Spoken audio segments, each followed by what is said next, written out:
right, Luis, here we go. Amonkhet cards from the top. What do you got? The most impactful card from Amonkhet is actually a common. It's Magma Spray. Okay. What this adds to the format is a cheap way to not only deal with opposing threats, but to deal with them permanently. Part of the reason Scrap Heap Scrounger was such a driving force in the Mardu Vehicles deck, and maybe now the zombie decks, is that it's immune to almost every kind of removal. You kill it, keeps coming back. Magma Spray doesn't let it do that, and that is why Magma Spray has propelled not only control decks to the forefront, but also just been a very good addition to any deck playing red. Okay, so Magma Spray at 1. Next card do you think we'll see? Glorybringer. This is a big one. Not only because it's literally large, it's a 4/4, but also because of it threatens planeswalkers. Anything with haste and evasion is going to make planeswalkers' lives a little more difficult. You know, it can come down, conveniently kill a Gideon that made a Knight Ally the turn before. It can threaten Chandra, threaten Nissa, do all that.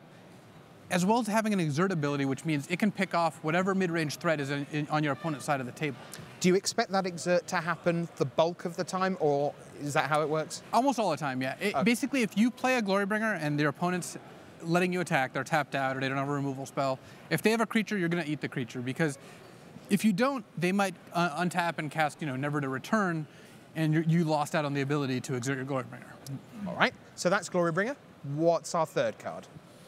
Pull from Tomorrow. Yay! So Sphinx's Revelation was a very impactful card when it was in Standard. This is not quite Sphinx's Revelation. Not gaining the life means that it doesn't actually solve everything, but what it does do is it gives incentives for a control deck to play cheap removal, cheap interaction, a couple counters, and then refill their hand with Pull from Tomorrow. What's X in this realistically? Is mostly this about 4? 3 to 5 is what you're looking at. Casting it for 2 is a sign that you're missing land drops. Casting it for 1 is very bad news. Okay. Casting it for more than 5 is just running up the score. At that point, you're doing fine. But the real danger zone is X equals 3 to X equals 5. At that point, that's how the blue deck wins this attrition war. Right, so we move from behind to here I am drawing 2, 3, 4, 5. Thank you very much. Away we go. Now I'm going to win.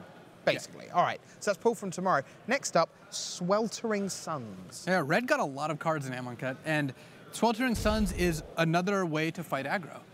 When you cast this against, say, a zombie deck, all of their creatures head from the battlefield to the graveyard. And the neat part about Sweltering Suns is when you're playing against a control deck or a deck that doesn't have an aggressive draw, you can actually cycle it. And cycling is really, really powerful on a situational card like this. All right, what's up next? Manglehorn. So this may have had a slightly different relevance when we thought a bunch of artifact Felidar Guardians were coming into the battlefield. Yep. However, it's still strong against vehicles. It can still put a damper on Aetherworks Marvel. Making Aetherworks Marvel come into play tapped is a very powerful ability. Okay, so it's still good enough to see play in Standard, even though at its heart, it's a 2/2 for 3. It is, and Traverse the Ulvenwald helps a lot. Like Delirium decks may play one copy of Manglehorn to Traverse 4. Okay. You also want to have this card in your sideboard a lot of the time if you're able to access green mana. All right, on we go. Let's see what's coming next. Well, okay, it's a mythic rare, it's a planeswalker. No surprise to see that Liliana Death's Majesty makes the list.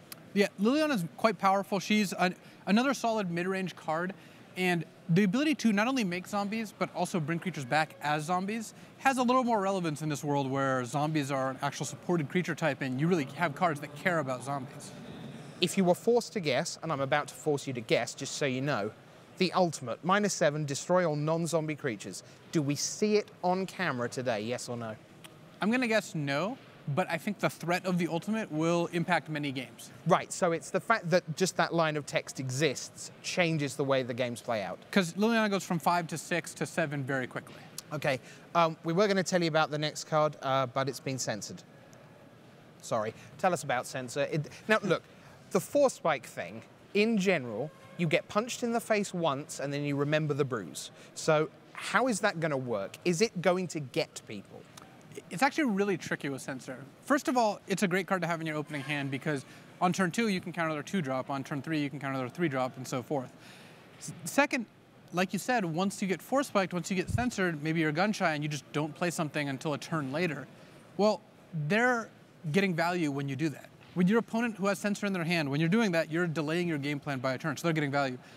Secondly, this has cycling. So I'm playing against you and you're like, I'm going to be really clever. I'm not going to play into Censor. I'm just going to say go. and I'm like, okay, I'll cycle my Censor, and then you just lost out on your turn. I just skip my turn. And not a whole lot of benefit. So Censor adds another piece of early interaction for blue decks. Does it start in the main and get sideboarded out because they have to respect the threat, or does it start in the board and come in because they don't see it coming? It's going to start in the main deck, and some copies might be sided out. All right, on we go. Next. Oh, okay. Planeswalker time and X time. What's X on Nissa? X on Nissa is a little bit more interesting than Pull from Tomorrow. X on Nissa can be anything. I've seen Nissa cast for 1 all the way up to 8. And the real key point here is 6, because that lets her ultimate immediately, and it makes her into an 8 mana, hit your opponent for 10, which is a good ability to have on your card that also can cost 3 mana and come into play on turn 3. Okay, now the question here is, Liliana Death's Majesty, black, we can see that there's mono-black zombies as a real thing, that's easy. But blue-green for Nissa, what sort of things are going to be surrounding Nissa? She can go in kind of like a blue-green-red Planeswalker deck that, basically, if you take the Saheeli decks from before, remove Felidar Guardian, remove the white, and just play blue-green-red, like Teamer, Planeswalkers, Glorybringer, Energy, that sort of thing, Nissa can fit into that shell. Okay, let's squeeze in one more. What do we got? It is never to return.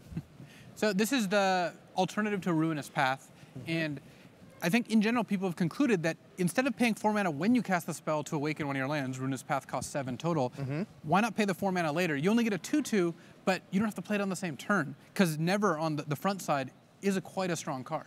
Yeah, and potentially that return is going to be quite useful post-Sweltering Suns.